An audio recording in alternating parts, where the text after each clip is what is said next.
Hello, YouTube divers. This is WaterIve122, and I want to welcome you all to another episode of the podcast for high school sports all across Western North Carolina. Oh boy, so we got a fun one in store for you guys here today. I know this series has been on hiatus since 2022. Holy smokes! Since I would almost 2 years, which is crazy. That was just mostly due to just trying to organize all of the different news surrounding high school sports across the region. It was a lot. um, so there was that, and also with the fact that I was mostly just talking about and covering for Brevard. So there's that. And this video here is no exception.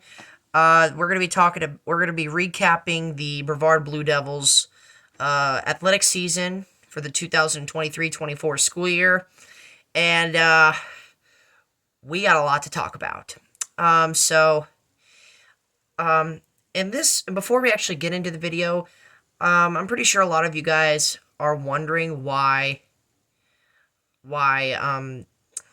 I mainly talk about Brevard, and that's mostly due to the fact that Brevard is my high school alma mater. It's the school I follow the most. It's the school I keep up with the most. So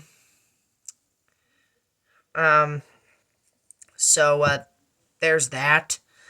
And plus, outside of like the local news media, there's not really a lot of stuff that I can use to back up the information I have, not even like with Max Preps, because those only show me like game scores and stats. They don't show me like any off-season news or anything. So I mean, outside of like the local news outlet, I can't really get any information about other schools. But I mean, like if something really pops up in the headlines, or if anything like that, then I'll talk about it.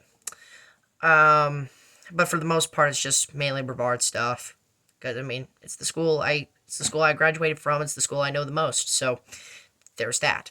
So now with that out of the way, let's get right into the discussion. We're only going to be looking at the postseason stuff. So basically all the teams that made the playoffs, how far they made it into the playoffs, did they win their conference to get into the playoffs, what were their postseason rankings, and that's going to kind of go into the whole. And that right there, that category right there has its own, like, special rule, which we'll get into. And did they make the state championship, or did they win the state championship? Which this year we actually did have some state champions, and we'll get into that in the video. So here we go.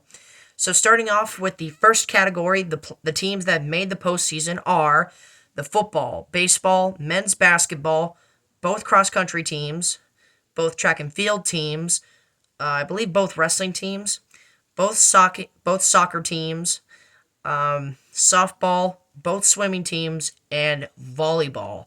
So that's a total of 15 individual teams that we have here that made the playoff teams if we're combining men's and women's sports.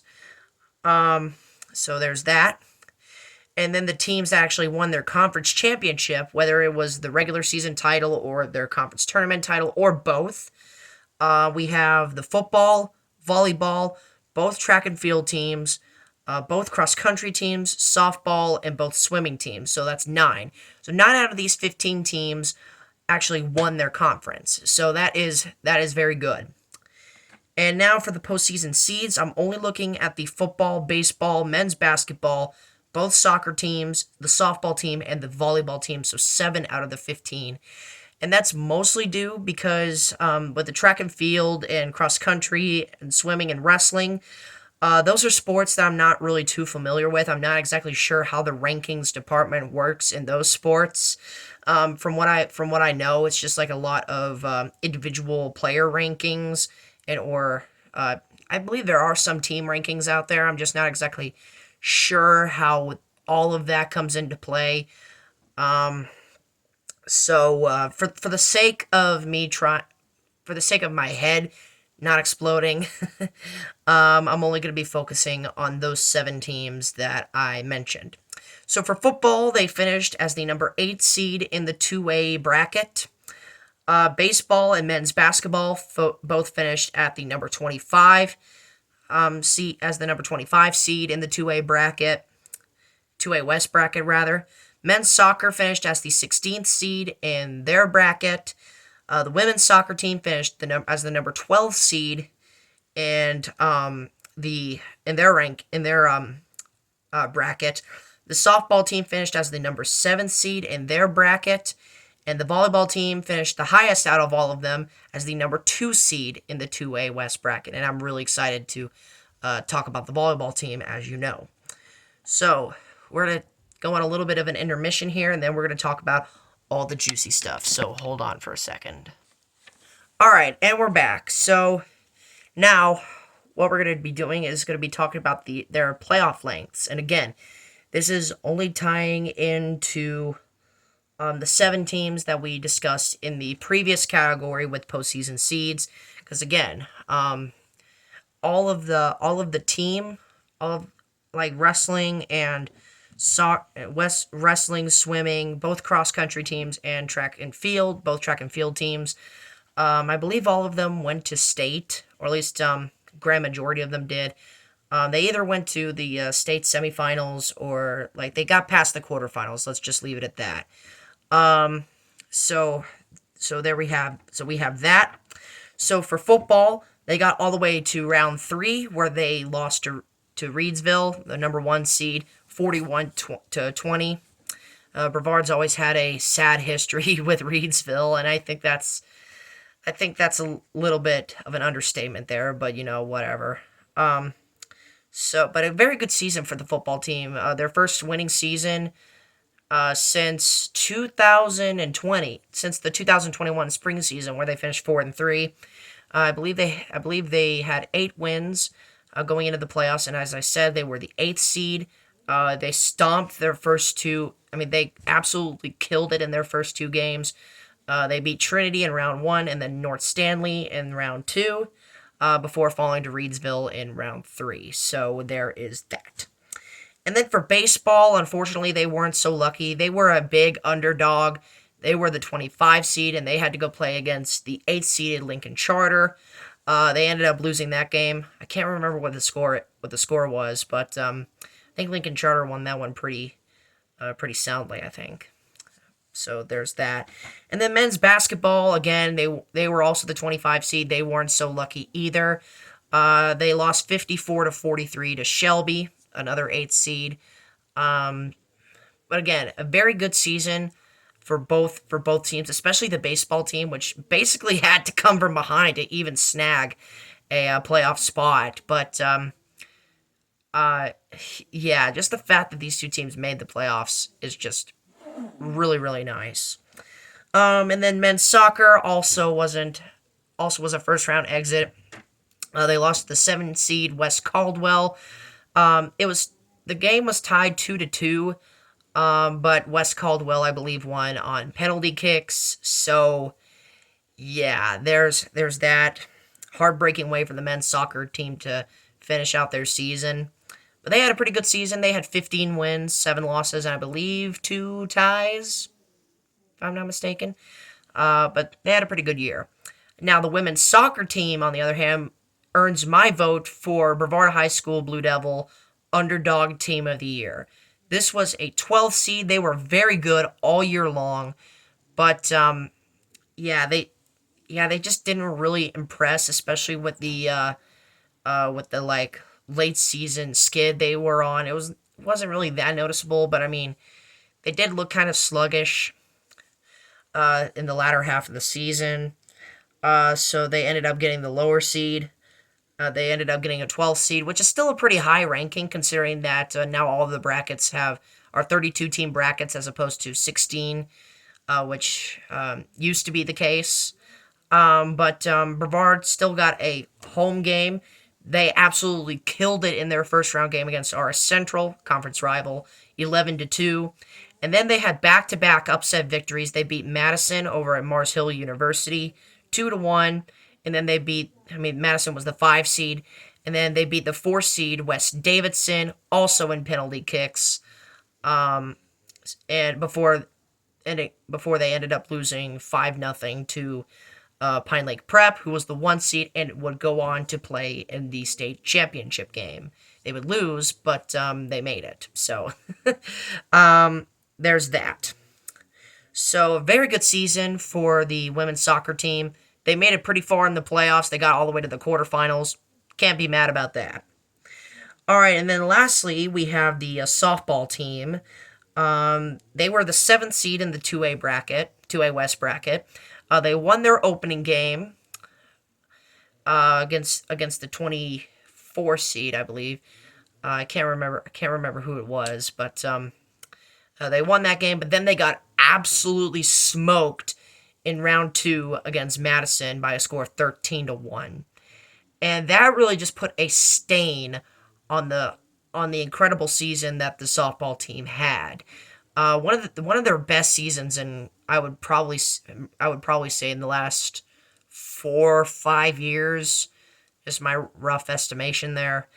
But yeah, just for the way I was told that there were a lot of errors that happened in that game, and the girls just did not come to play whatsoever. Madison did.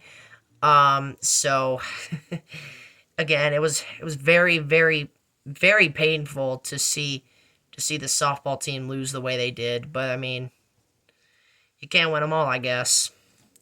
And then we have a lot of teams that actually made it to the state championship game, and that was both swimming teams. We had 2 wrestlers make it, and they were both on the men's side. So I'm only including like men's wrestling for this one, men's cross country, volleyball, and men's track and field.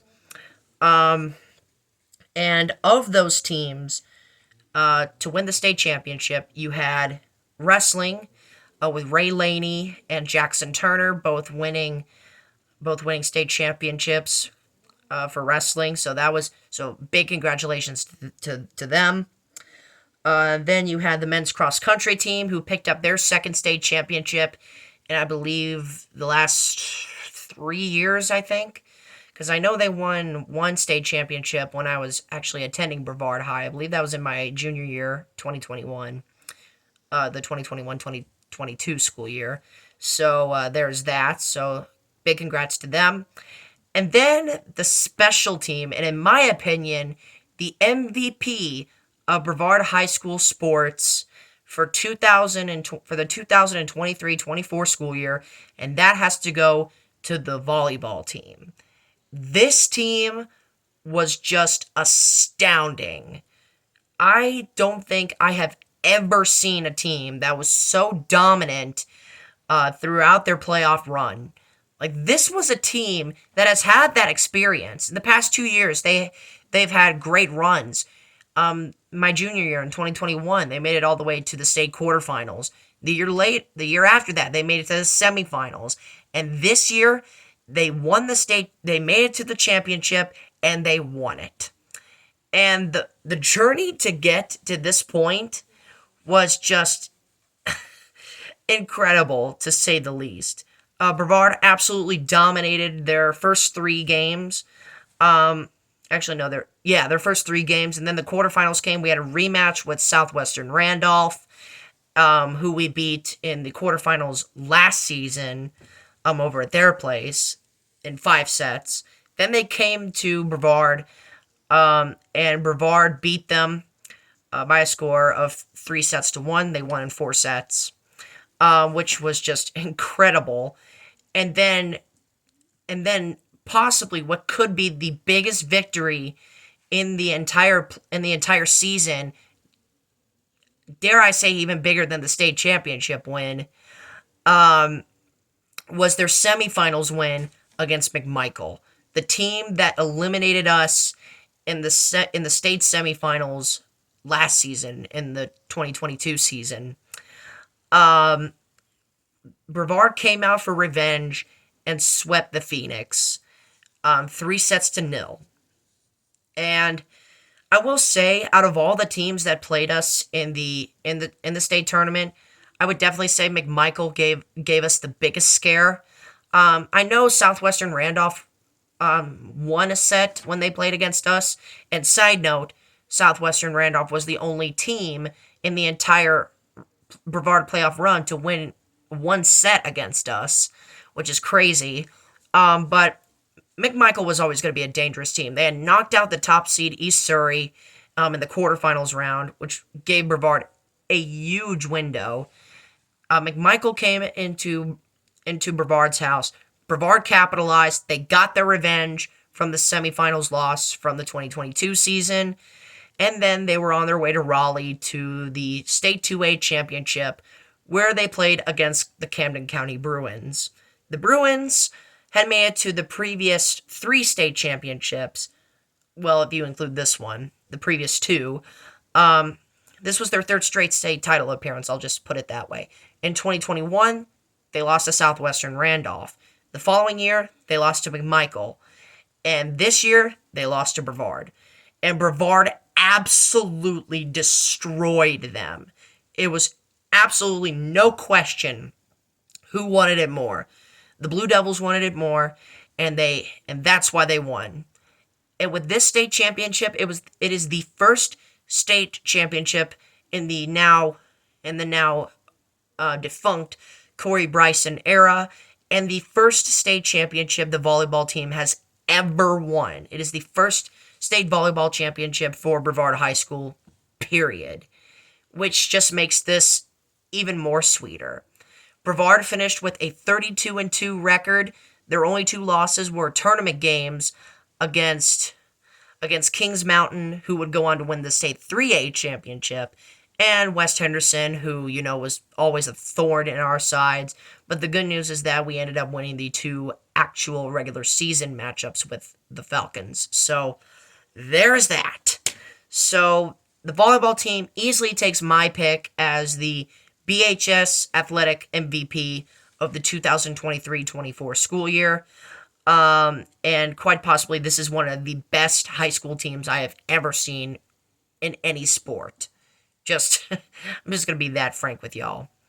So, I hope y'all enjoyed this extremely long video. Hope you picked up a little bit more information about this season.